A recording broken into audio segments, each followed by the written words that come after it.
Good afternoon and welcome to the Grand Round on the 2nd of February. We have two interesting, very different cases to present to you this afternoon. The first will be presented by Dr. Will Thomas from Haematology, and we're kindly been joined by Joe Robinson, who is the patient that's relevant to this case that you're going to hear described. We are, of course, recording this Grand Round for those that can't make the live streaming, and please do put your questions in the chat so we can field them when it comes to the question session after the first presentation. So I'll pass over to Will Thomas now for a very interesting thrombotic tale. Thank you, Will. Thank you, and it's a real pleasure to have Joe, who is the patient. So we're just going to start by having a chat about what happened. So Joe, please can you unmute? Yep. So Joe, can you just walk us through what happened in February 2021? Yeah, so on the 3rd of February, I had my COVID vaccine, and I felt fine for the first few days, maybe 3 days. And then on the 4th day, just started to get quite varying symptoms. That lasted for 10 days. I felt very, very cold at night. And I had back pain. I felt very lethargic, and it varied throughout the day. It wouldn't be consistent on any day throughout the whole day, but it did progressively get worse over the 10 days. And then on was, I guess, day 13. Well, actually, it would have been day 12. I went to bed with a very severe headache, a pinpoint pain on my forehead.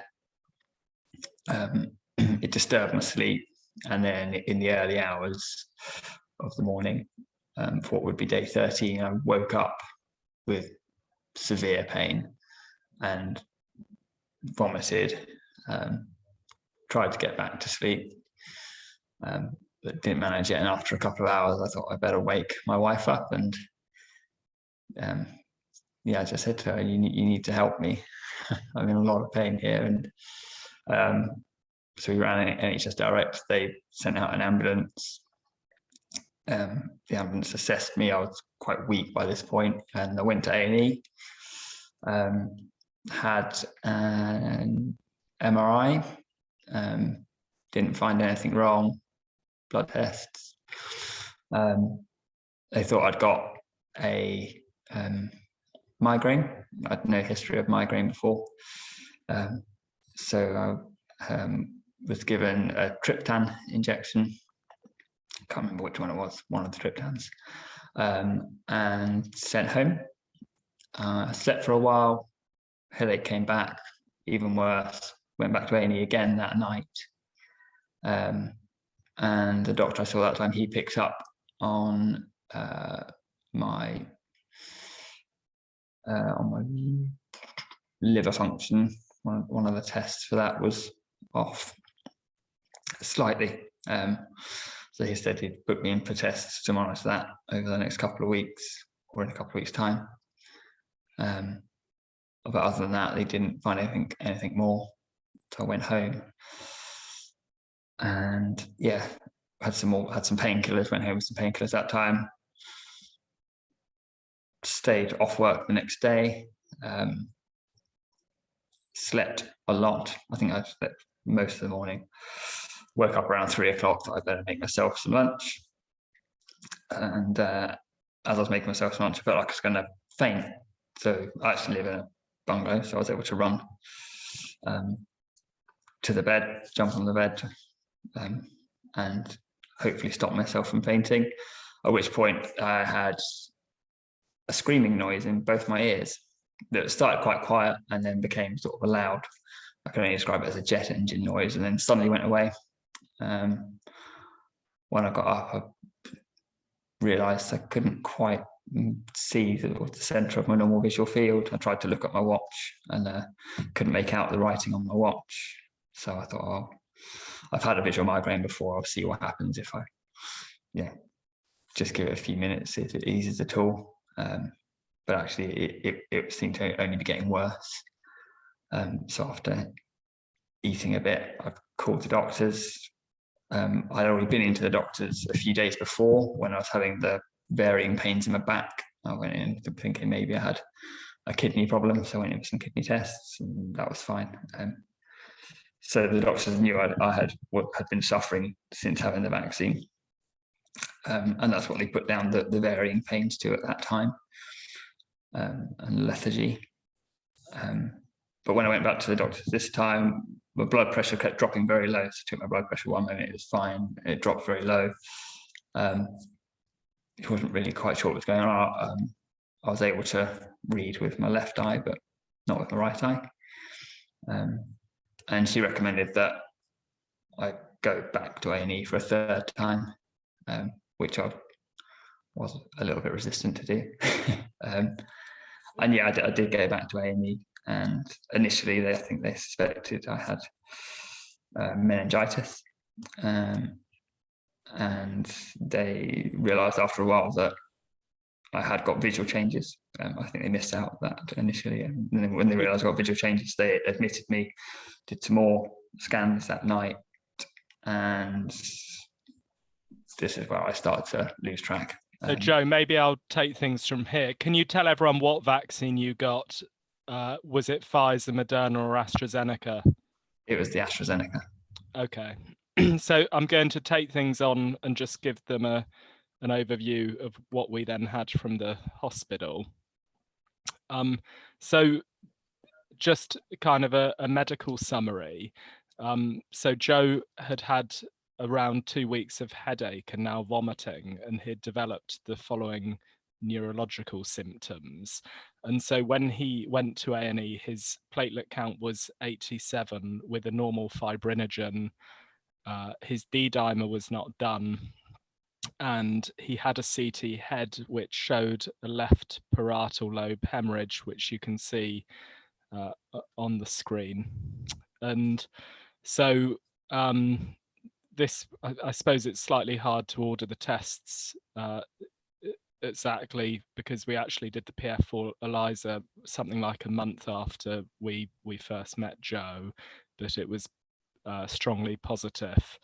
And I'll explain the relevance of that and what on earth that means during the talk. But this was his CT venogram, which was done because it was suspected he may have had a cerebral vein thrombosis. So on the left-hand image, the solid arrow shows normal opacification of the right sigmoid sinus, and the dotted arrow shows absence of opacification in the left sigmoid sinus as a result of occlusive thrombus. And then the right-hand image, the solid arrow shows normal opacification of the right internal jugular vein, and the dotted arrow shows non-occlusive thrombus as a low-density filling defect in the left internal jugular vein. So Joe was treated with therapeutic dalteparin and then dabigatran. In cerebral venous sinus thrombosis, we treat patients with anticoagulation even in the presence of hemorrhage, because it's the thrombosis causing venous hypertension and bleeding. His platelets recovered to normal within 2 days, and he was discharged with follow-up from the various services. He developed abnormal liver function tests, which resolved on their own, and I've always presumed were part of the acute illness. So I think it's probably fairly clear that the diagnosis to everyone is vaccine-induced thrombosis and thrombocytopenia. In Joe's case, and that was sort of the catchy title of the talk. So in terms of what happened last year, I just want to walk you through my year in relation to this. So in 2020, I participated in the Oxford AstraZeneca vaccine trial, and there's my card. And I was in the AZ arm. I didn't get placebo, so I was actually vaccinated against COVID many months before the rest of the world, really. And the trial showed that the vaccine was very effective and well tolerated, and there were no concerns about thrombosis in the original studies. So if we wind through to the January, on the 4th of January, the first UK patient had the vaccine for routine clinical use as opposed to within a clinical trial. So that was given at the Churchill Hospital in Oxford. And then in January 2021, we began to receive unusual telephone calls from the transplant surgeons saying that people were noticing intracranial hemorrhage with thrombocytopenia in patients who had died, whose organs were being offered for transplant. And we appropriately escalated that within the National Transfusion Service. But really at the same time, up and down the country, haematologists began to notice this thing. So in terms of VITs, between February and June, we admitted 11 patients to Addenbrooke's to the best of our knowledge, of which 2 sadly died, which is in keeping with the mortality seen in other series, of which 7 patients had cerebral vein thrombosis and 2 had mesenteric vein thrombosis. So in the April of that year, 3 case series were published within 7 days of each other from Germany, Norway, and this is our paper from the United Kingdom that Joe is a patient in. And all papers described thrombosis with thrombocytopenia 5 to 42 days after the Oxford AstraZeneca vaccine, with pathological platelet factor 4 antibodies.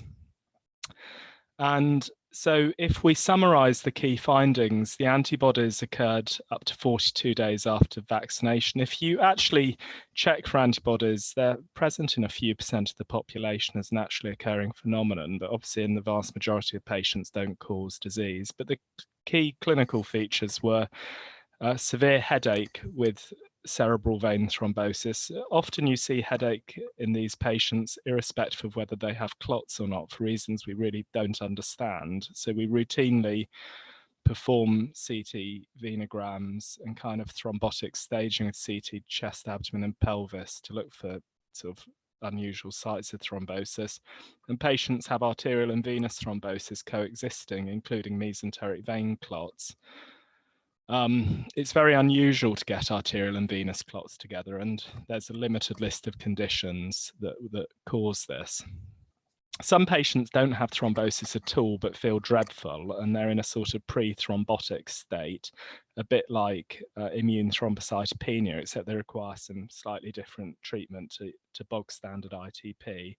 And the laboratory features are a grossly raised D-dimer. And when Joe presented, I mean, he was one of the first cases in the UK, and we simply didn't know to check it. Thrombocytopenia and low fibrinogen. The risk with low fibrinogen is it predisposes patients to bleeding. So how does VITS work? Well, this diagram actually shows what happens in heparin-induced thrombocytopenia, but it's extremely helpful. So in HIT, which occurs 5 to 10 days after heparin exposure, usually unfractionated heparin rather than dalteparin, you get a complex between PF4, which is usually found in platelet alpha granules.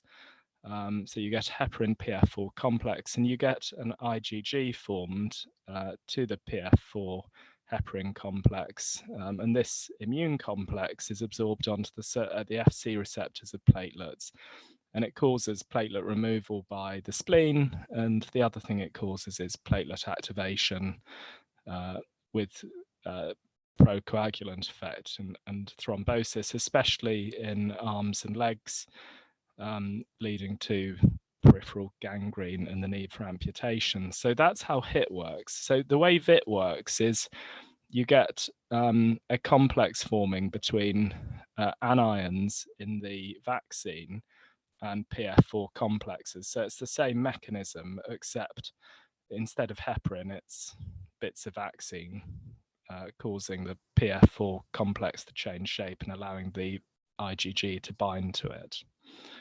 So this is really seen mostly with the adenoviruses. So I'll give you instance on AstraZeneca with VITS in the next slide.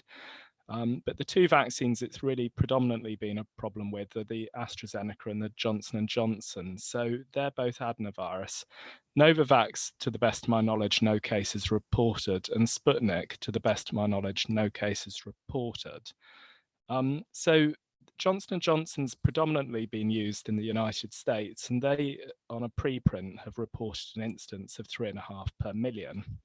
The curious thing is that there appears to be a background rate with mRNA vaccines of 0.0057 per million, and that's unclear if this is actually a background disease in the population that we just didn't recognize historically.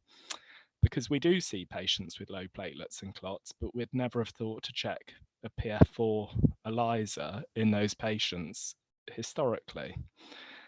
There is a very convincing case reported recently in the Journal of Thrombosis and Hemostasis after the HPV vaccine. So I think this is emerging, and we don't really understand, apart from with the AstraZeneca and probably Johnson & Johnson, the kind of extent of this and its relationship with other vaccines and its natural occurrence. So in terms of the UK, up until the 19th of January, there had been 435 cases of VITS with the AstraZeneca vaccine, of which only a handful, around 10%, were after the second dose, and the fatality rate's around 20%. There is a spread of ages, but patients less than 40 appear to be more at risk than patients over 40. The incidence in those less than 40 is around 1 in 50,000.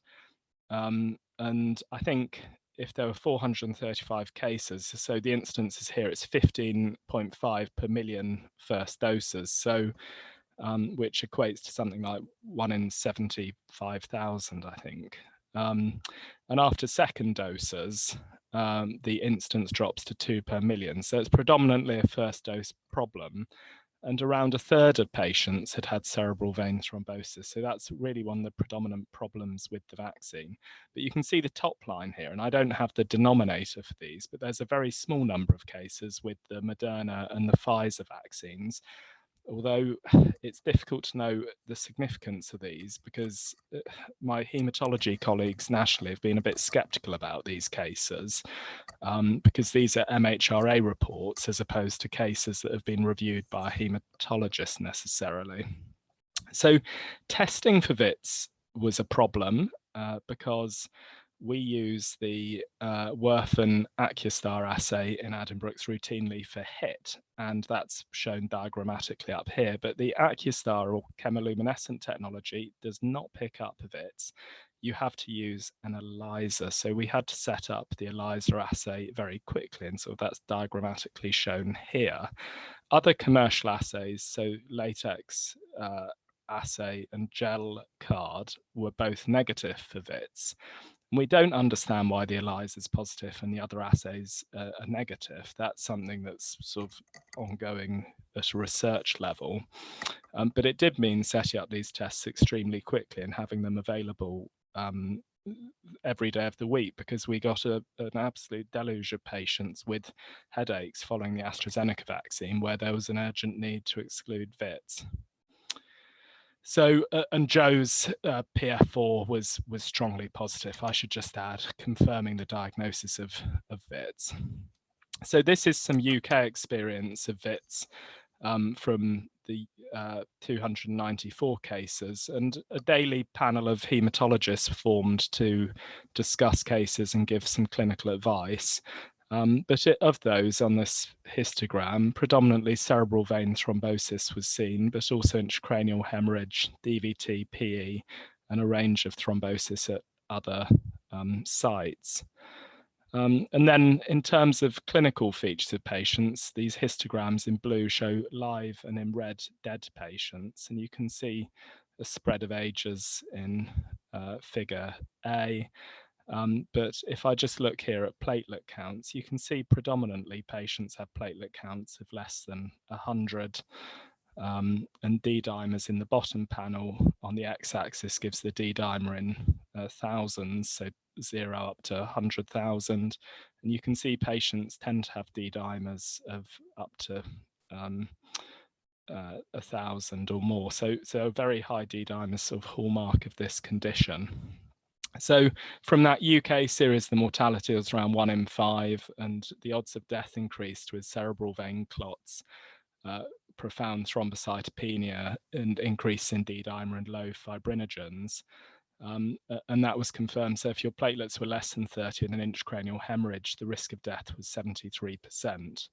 And treatment modalities used were IVIG, plasma exchange, steroids, heparin. We did try and avoid heparin because of the theoretical mechanism with HIT, non-heparin anticoagulants to try and avoid heparin, platelet transfusions if patients had intracranial hemorrhage and were deteriorating, and sometimes interventional or surgical procedures for patients with needing craniotomies or portal vein interventions. And so an algorithm was made for treating definite and probable cases, a severity assessment with the degree of thrombocytopenia and the extent of thrombosis, and then treatment options were plasma exchange, steroids to try and get rid of the antibody, IVIG. We use that to try and interfere with the immune complex binding to platelets, and anticoagulation, and plasma exchange for antibody removal. Interestingly, if you follow patients, this is a Kaplan-Meier chart with weeks after the onset of VITS and the percentage of positive patients. So you can see the blue line, the PF4 ELISA stays positive, whereas the functional assay to check platelet activation becomes negative around 3 months after the condition onset. So mostly patients could stop anticoagulation potentially at 6 months, because that's around when the ELISA becomes negative. And you can see really the functional ability of the antibody to cause thrombosis is very much in those first few weeks. So we have been stopping patients' anticoagulation when their PF4 ELISA becomes negative. In the UK, we don't have platelet activation assays routinely available. So Joe stopped his anticoagulation with a negative PF4 ELISA in September 2021. And I'd like to return to Joe really to ask him how he's recovered and what his thoughts were on the vaccine program and what's happened. So, I mean, I've recovered to a relatively normal state. I've got some lasting cognitive disabilities. I've had to relearn how to read, and that's only got me so far. Reading is very slow. I still lose my words. Not good at decision making like I was before. And yeah, it's had a massive mental effect. Obviously, my career has come to a stop and doesn't look like it will get back on track. So it's certainly been life-changing. What was the consent process like when you had the vaccine, Joe?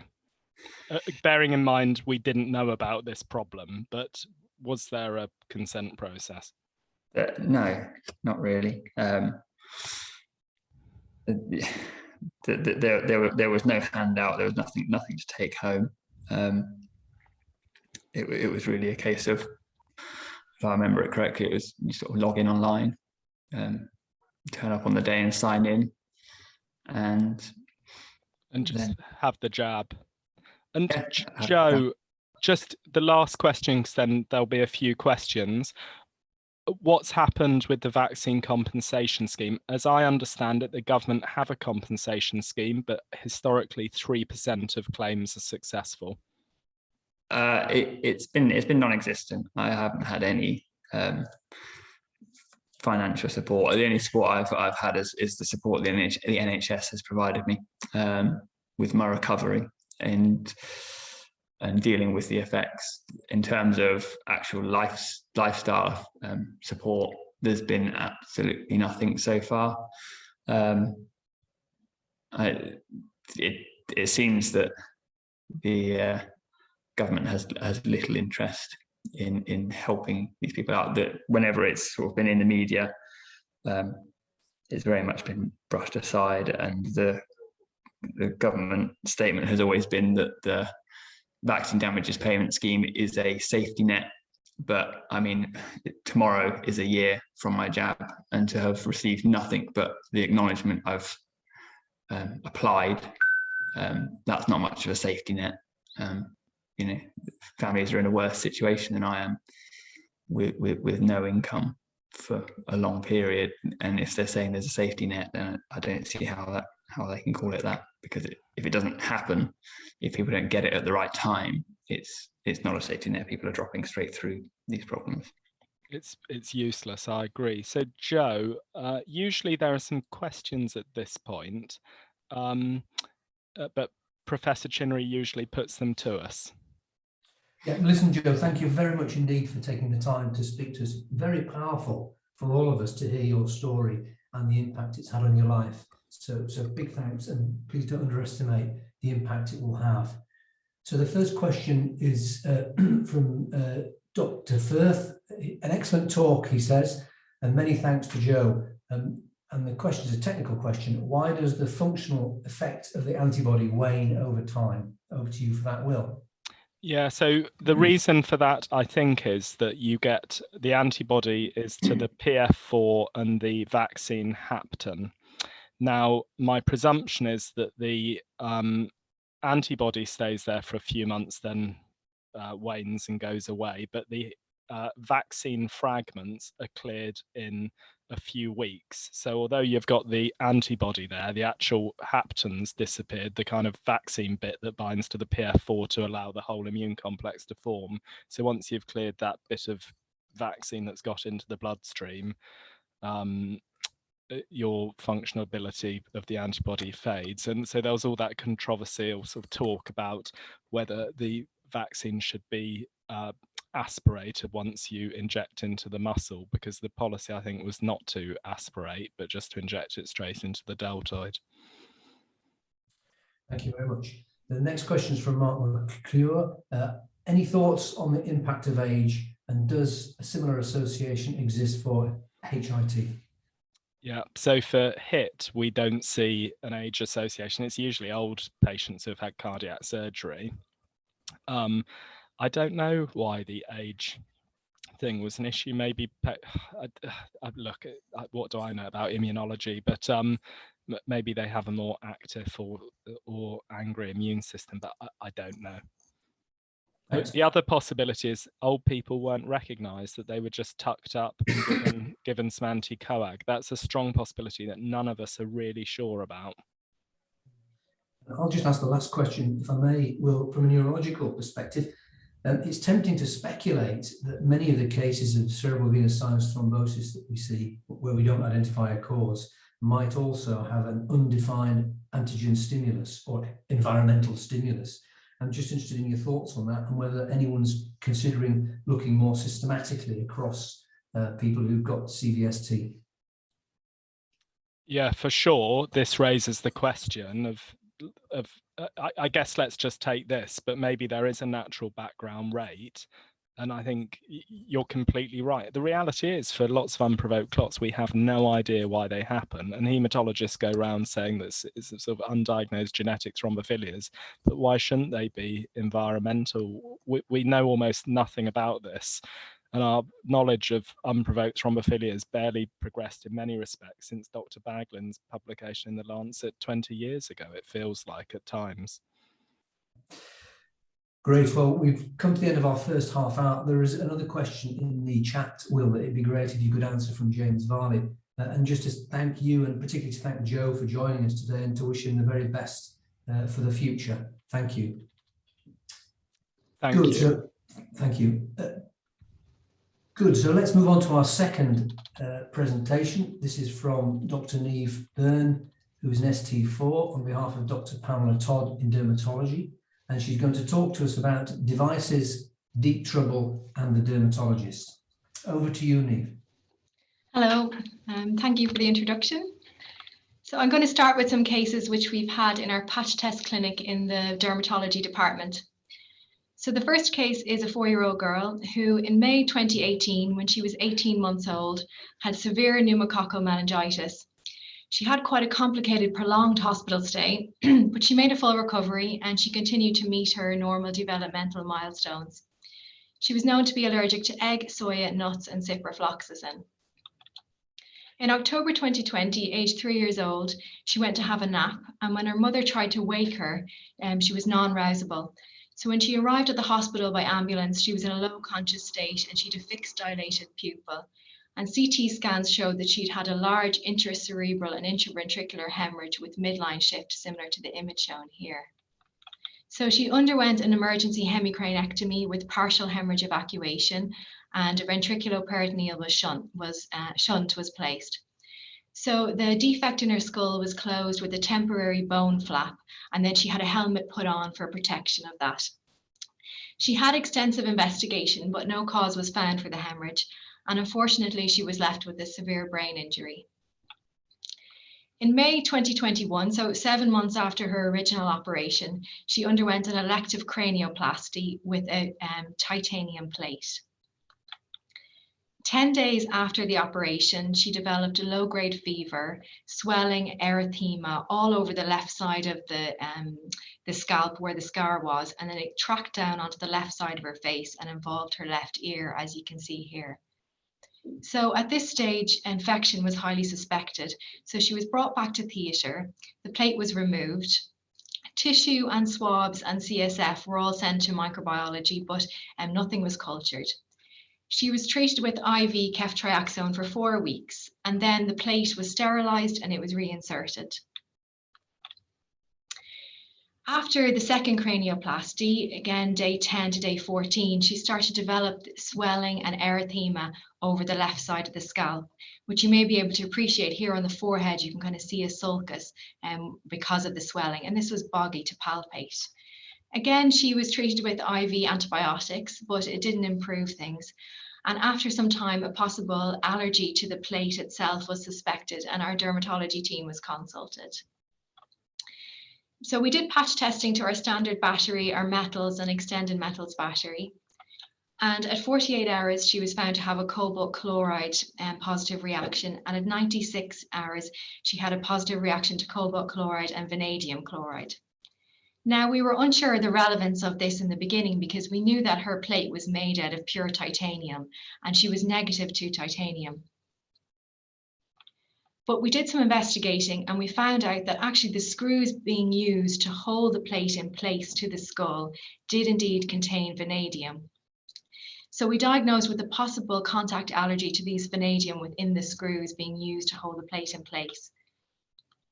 So she underwent a third cranioplasty, and this time the plate was held in place with sutures rather than screws. And afterwards, all her localized symptoms resolved. So the erythema, the swelling all went down, and she was discharged home. Our second case then is of a 67-year-old man who was referred to our patch test clinic after a right total knee arthroplasty. He was otherwise pretty fit and well, and he'd no background history of eczema or atopy. 11 weeks after his operation, he developed this eczematous eruption over the lateral aspect of his knee. And then over the following few weeks, it became widespread. So it affected most of his trunk and his upper limbs. We patch tested him and he came up very positive to this epoxy resin. And at first we were unsure because epoxy resin can be used in cement, but usually it's metacrylates that are used. But when we spoke to his surgeon, we found that actually epoxy resin was used in the cement that was holding his joint replacement in place. So his rash was very extensive, it was very bothersome for him, and it didn't respond to topical steroids. So the patient himself elected to undergo a revision of the knee, and this time prosthesis was used that didn't require cement, and his rash completely resolved. Our third case then is a 68-year-old lady, and she was referred to our clinic after a left total knee arthroplasty. And 4 weeks after the operation, she developed this localized eruption over the incision site and over her knee, which you can see here. So it was quite erythematous, it was plaque-like, and it could be quite exudative. And then over the next few weeks, she developed a more widespread eruption of these scaly erythematous plaques, which were quite psoriasiform in nature. So her infection markers were negative, and she'd swab sent for bacterial and viral and PCR, which was all negative. So we did patch testing, and she came up positive to this vanadium chloride, which was indeed in her knee replacement.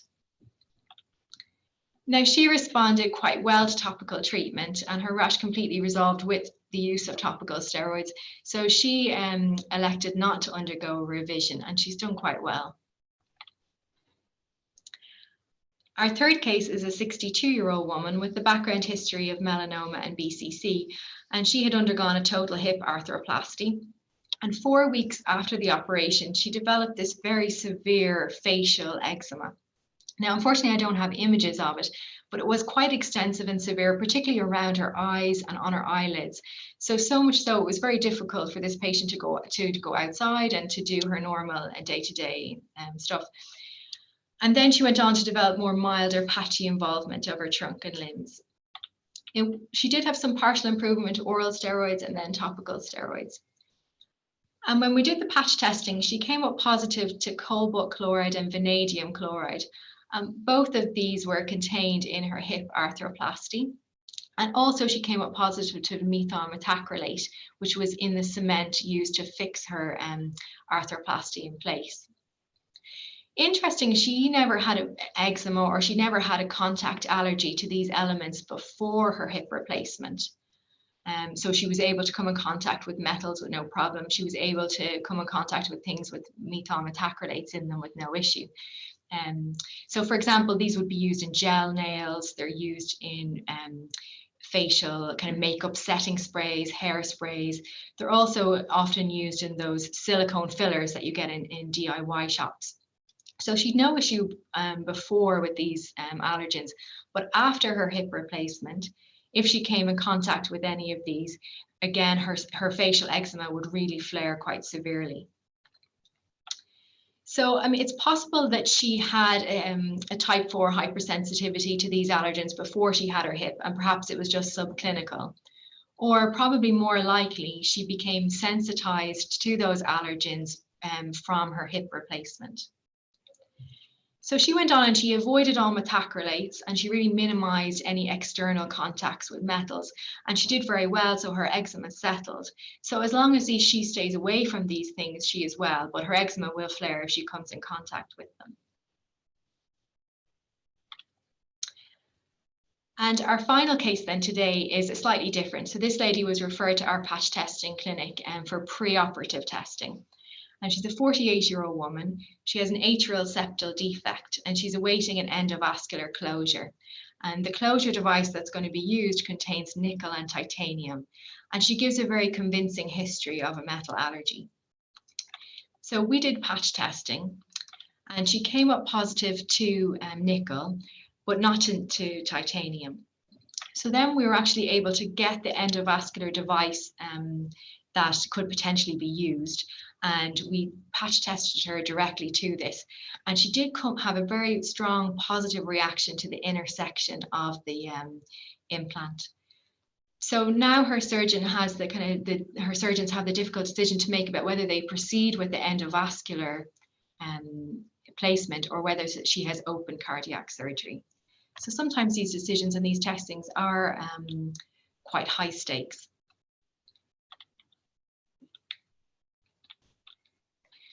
So contact allergic dermatitis it's a type 4 hypersensitivity to something that's the patient is coming in contact with. So direct contact to the skin. So for example, it may be a cream or a hair dye, something that's being applied directly to the skin, or say mechanic oils, or it can be something that's in the air and then that's landing on the skin. So that might be fragrance, so room fragrances, or paint, if somebody's painting a house, or perfumes, hairsprays. So we commonly see facial dermatitis and hand dermatitis, because obviously we touch a lot of things with our hands, and then you'll get transfer if you touch your face, or things which are aerosoled in the air will often land on people's faces. So for example, this lady shown here, she has a facial dermatitis and a hand dermatitis. And she actually has a contact allergy to the methacrylates in the gel nails, which she's wearing, which you can see here. So she gets a hand dermatitis from that, and then she also gets a facial dermatitis because of transfer. And this is something that we're seeing more and more of, and methacrylates are being used more and more in the medical field and the non-medical field. So it is a type 4 hypersensitivity. So in simplified terms, what happens is that a hapten or a small molecule will go through the skin barrier, and within the skin, it binds to proteins and it becomes an active antigen. And then antigen presenting cells will take up that antigen and then process it and then present it to T cells. And T cells will respond to this and they'll multiply and form clones. And they'll have memory. So next time the T cells come in contact with that antigen, they will set up an inflammatory cascade and you will get a contact dermatitis.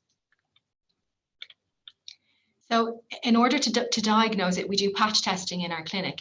So we make up the patch tests here in the clinic, and we have these chambers, and then we add the haptens or the allergens to the chambers. And then we tape the chambers to the patient's back. And then the patient comes back in 48 hours. We remove the patches and we do our first reading. And those patches remain off then, but the patient isn't allowed to wash their back. So the allergens will still be in contact with the skin. And then we bring them back at 96 hours and we do our second reading. And that second reading is important because some allergens will only give a response after 48 hours. And then when the person comes back and we do our readings, we grade the readings as well. So it is quite different to skin prick testing, which is done by our allergy colleagues, which tests for a type 1 hypersensitivity. And the most important thing about doing the patch testing is really trying to figure out what you're actually going to patch test to, because we have hundreds of possible allergens and haptens that we can patch test to. So you really have to take a thorough history and kind of weed out from the history what could possibly be causing a patient's contact dermatitis. And then also you have to figure out whether your positive result is actually relevant. And I think probably a good example of this was the first case, the child who had the cranioplasty, because when we got the positive reading to vanadium, we weren't sure if that was relevant. So it wasn't until we discovered that actually vanadium was in the screws that suddenly that did become quite clinically relevant. So usually what we see in our patch test clinic is cutaneous contact allergy, but more and more we are being referred patients for a possible allergy to an implanted device. So that'll sit below the skin. And in these cases, they tend to present in three ways. So the first way is that they may develop a localized reaction. So you can get erythema, swelling, pain at the site of the implant, or a more eczematous eruption like our second case. Or sometimes you can get a lichenoid reaction localized. So this is a contact dermatitis to mercury in an amalgam filling. And understandably, it's often mistaken for lichen planus, but actually it's a contact allergy, and the rash would resolve if the filling was removed.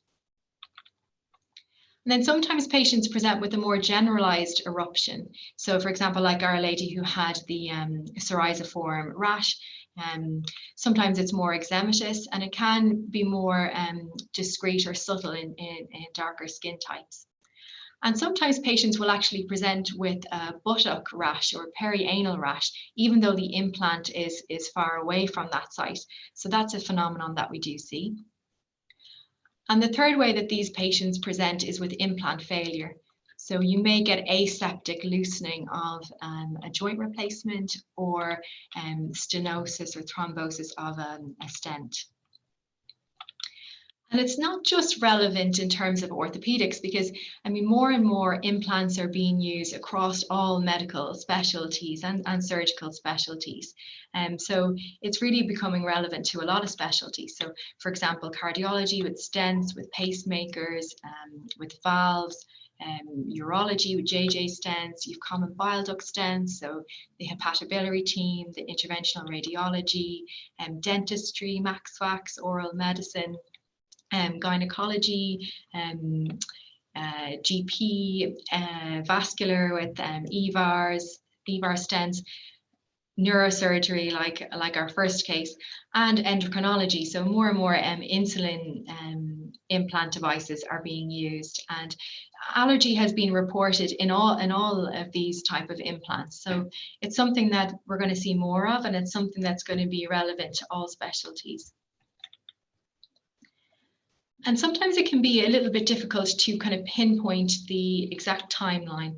So for example, a patient may be sensitized to an allergen before they have the implant put in, or sometimes they can become sensitized because of the implant.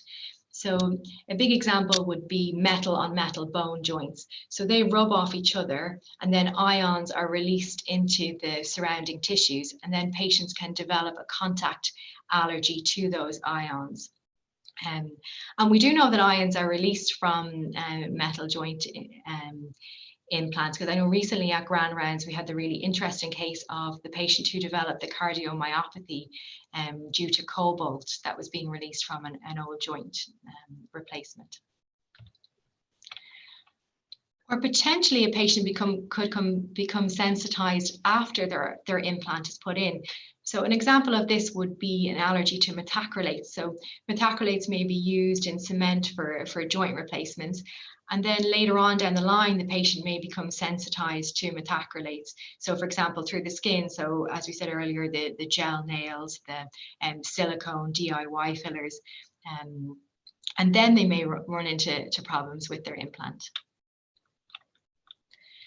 But it is quite, it's a complicated area, and there's lots of conflicting opinions on allergy and implants.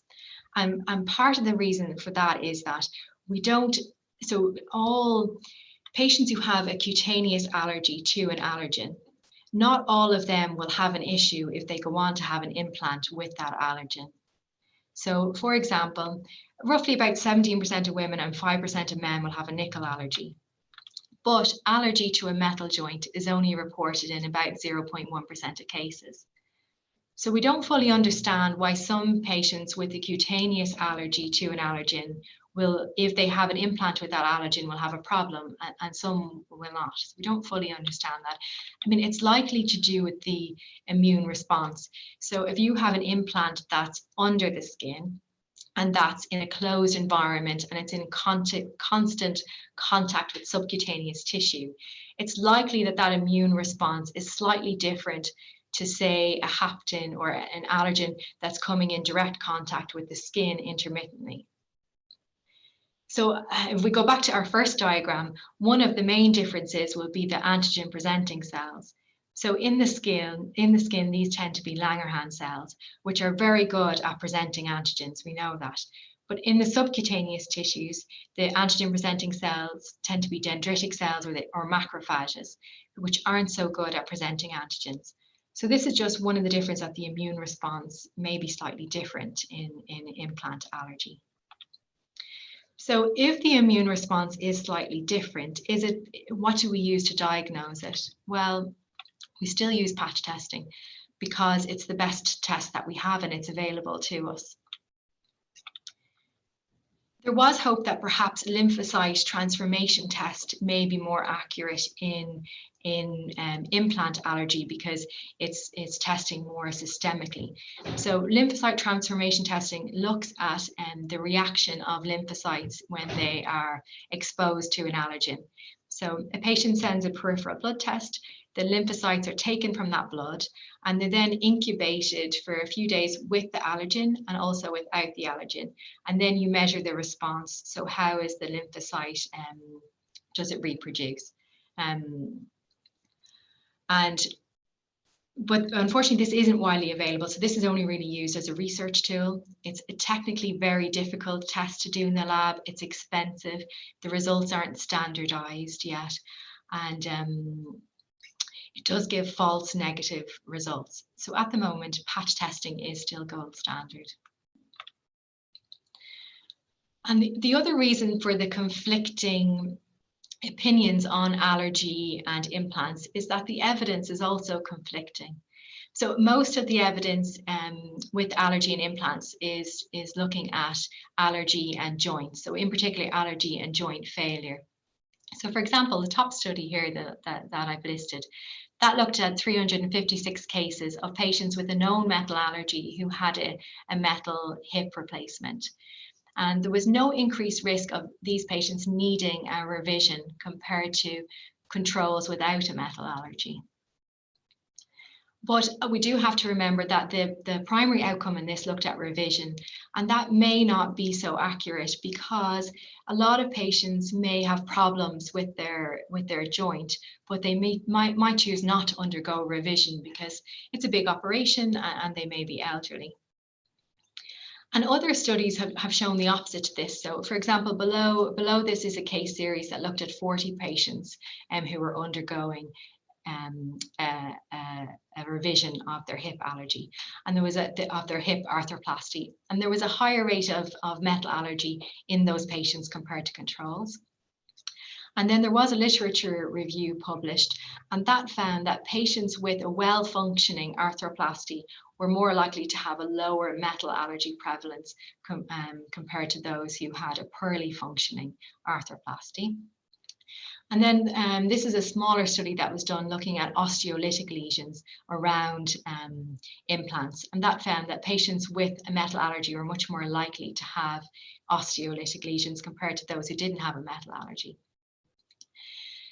So, I mean, there's probably a lack of robust data in this area. A lot of the studies are small, they're retrospective. There's a lot of selection bias because if a patient gives a very severe metal allergy history, then they're unlikely to be then given a specific metal implant. Also, we talked about the primary outcome. So a lot of time they're looking at joint revision, which may not truly reflect problems that patients have with joints. But in summary, it is generally accepted that there is an association between implant allergy and implant failure, but causation hasn't been proven. So that brings us to when should we test patients? And so who should be referred to our clinic? Well, routine pre-implantation testing is not indicated routinely. It's suggested that patch testing if done if the patient gives a strong clinical history of a metal allergy or to an allergy to a component that's going to be used in an implant. But this is a suggestion, it's not a recommendation, it's not part of guidelines, and practices do tend to differ from country to country, and sometimes that reflects litigation practices in countries as well. So in conclusion, although there is a lot of conflicting opinions and debate around this area of allergy and implants, if patient develops localized or more distal symptoms and other causes are excluded, so say infection is excluded, and then they're patch tested and they come up positive to allergens in their implant, and then if they go on to have a revision and those symptoms go away, then this can be accepted as diagnostic to an allergy to an implant. And what do we expect going forward? Well, we're probably going to see a lot more of this.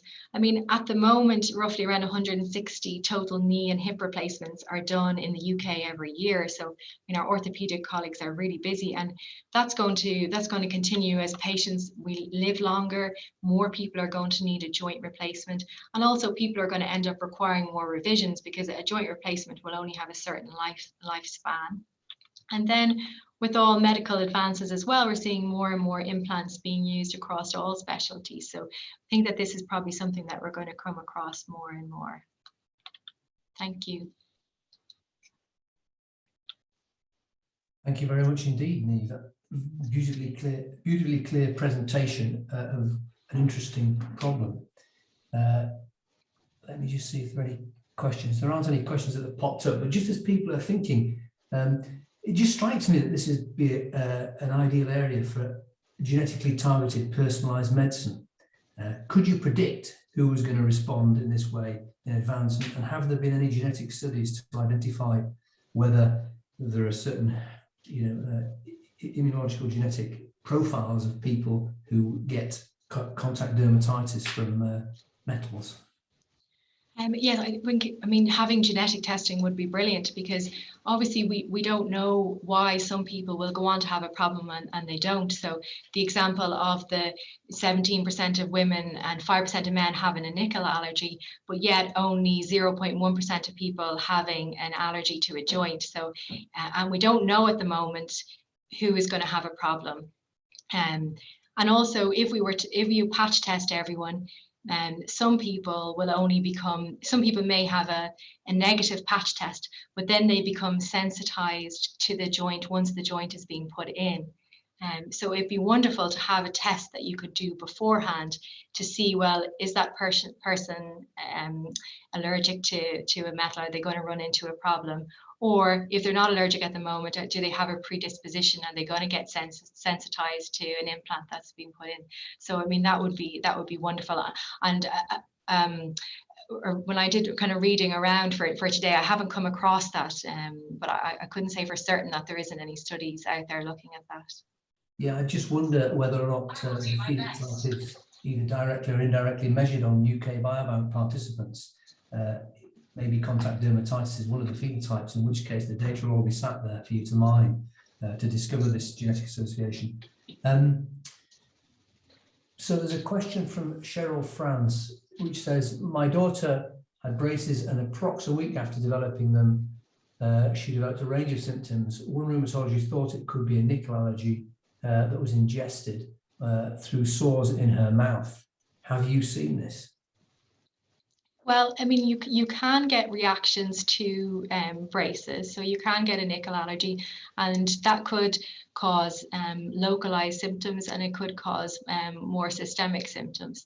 So it is a possibility. It doesn't necessarily that the metal has to be ingested, but it could cause a localized reaction and give you a more systemic response as well. So it is a possibility, and I suppose in that case, patch testing could be considered. Thanks. There's a question from Ken Smith. What is known of the proteins that interact with specific metals, as presumably these contributes to antigen specificity, and maybe different metals coupled with different proteins to alter the clinical presentation? I'm not sure of that. If I'm honest, I mean the general process of an allergy being set up is that we know that they react to the proteins in the surrounding tissue, and then you set that then they become antigen complexes, and then they're taken up. So I'm not sure if there's specific proteins that will react to specific metals, and that would be quite interesting to know. Thank you. And I'll just ask the final quick question before we close. Can you systematically desensitize people to metal allergens? You know, if you expose them regularly at low doses and make them tolerant to them? As far as I'm aware, there's no studies to show that at the moment, because I know that with peanut allergy, so a type 1 hypersensitivity, that is a treatment now. But as far as I'm aware, it's not a treatment for the type 4 hypersensitivity that you get with metal allergy. Great. Well, we're nearly out of time. I'll end with Lalita Ramakrishnan's comment, which I agree with, which is terrific presentation and a very interesting problem. Thank you for raising our awareness of this. And with that, I will close the grand round today and thank the presenters and to Joe Robinson particularly, and I will see you all next Wednesday. Thank you very much indeed. Thank you, Neve.